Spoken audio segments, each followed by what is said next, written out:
kitu unadhani ulikuwa unakikosa, unakimisi, ukiona wenzako wanacheza, ukikutana na hizo message Instagram, kwenye mitandao ya kijamii tofauti tofauti, mtaani na unapoishi? Na of course ilikuwa ngumu, so nikienda tizi watu wanacheza, mimi sichezi, ni ngumu sana kuona hizo vitu, but alhamdulillah Mungu amenisaidia sana, grow close to Allah subhanahu wa ta'ala, so yeah, nashukuru Mungu kila time.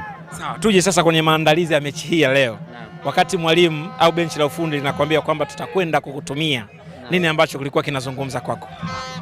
Mimi nilikuwa najitayarisha kucheza game. Sijacheza game labda 5 months sasa, na nilikuwa najitayarisha, najikumbusha mimi ni nani, mimi ni mchezaji gani, so alhamdulillah ilisaidia. Yeah.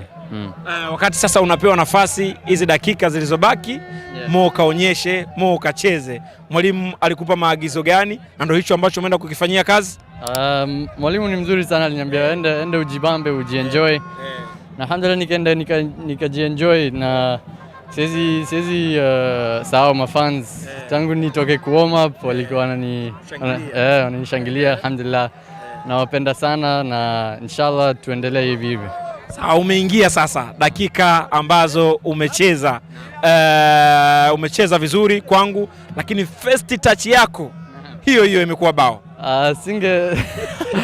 Singe dream hata hii kitu. I could not have dreamt this, lakini alhamdulillah nikaingia na chance ikatokea. Nashukuru Mkwala, alitulia sana, akaniangalia na akanipea pass nzuri, na touch ni ya kufunga bao.